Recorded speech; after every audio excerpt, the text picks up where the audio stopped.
የሻተሩ ድምፅ ቆመ፣ ሌንሱም ተዘጋ። በጸጥታው ኮሪደር ፍለጋው ተገታ ተረታ። በመስተዋት ፊት የሃምሳዎቹ መጨረሻ ሽበትና የረጋጅ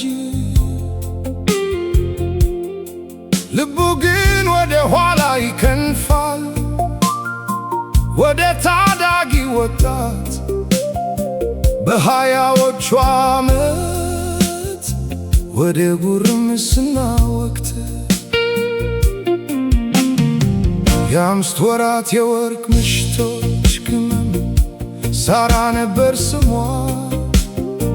በሻማ ብርሃን ፊት ለዘላለም ብሎ ስሟት፣ አድራሻዋን በኮቱ ውስጥ ሸጉቶ ተለያት። ወደ እርሷ የሚመራው ብቸኛው መንገድ ግን ዕጣ ፈንታ ክፉ ናት። ወደ ቤቱ በተመለሰ ሳምንት ለጥቂት ወጣ ሲል ዓለሙ በጭስ ታፈነ። ቤቱ ገደል ይግባ ሳሪየን እያለ እሳቱ ማስታወሻውን በላው በአጠፋው። ወደ ሳራ የሚወስደው ክርሳ ይታሰብ ደረመሰው። በቺሱ ውስጥ ጠፋ ስም እንጂ አድራሻ የለው።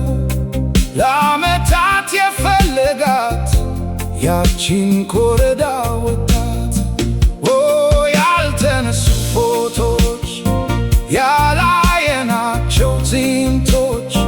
ሕይወት ማለት አሉታዊ ትዕይንት ናት። ከስደት ቆይታ በኋላ አዲስ አበባን ረገጠ። መንገደኛውን ሁሉ ጠየቀ ሳራን ያየ እያለ። ከተማዋ ደምቃለች፣ አሮጌው መንገድ ጠፍቷል። እሷም በሚስጥር ሄዳለች፣ ሚስጥሯም አብሮ ተከብሯል።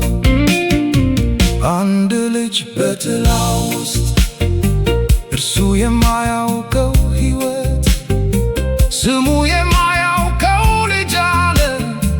ዳንኤልም ሌላ ገብቶ ልጆቹን ሲያሳድግ ስለዛ ልጅ ምንም ሳያውቅ ትዳሩ ፈረሰ። ዓመታት እንደ ቅጠል ረገፈ።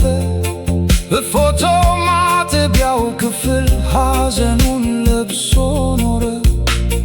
ከሃያ ዓመታት በኋላ በጓደኛው ሰርግ ላይ ሳቅና ደስታን በካሜራው እየሰነደ ፍላሹ ያበራል፣ ዳንኤል ይስላል። ጥላዋ አልፋለች እንዴት ያት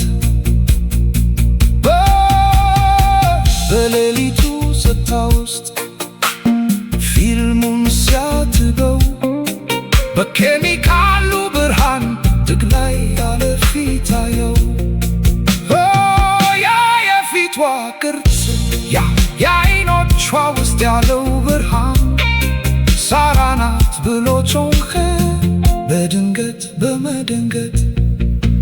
ለሙሽራው ደወለ፣ ማናት የት ናት? ግን የስልኩ ድምፅ ግን እንደ ረጅም ዘመን ራቀ።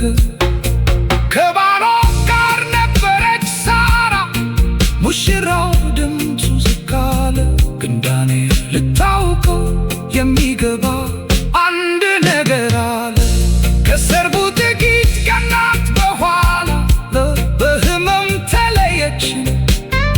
ሳራ አርፋለች፣ ወደ ሰማይ ሄዳለች። ልጇም ከባህር ማዶ ነው በራሱ ራሱን የሚያሳድግ ከጎኑ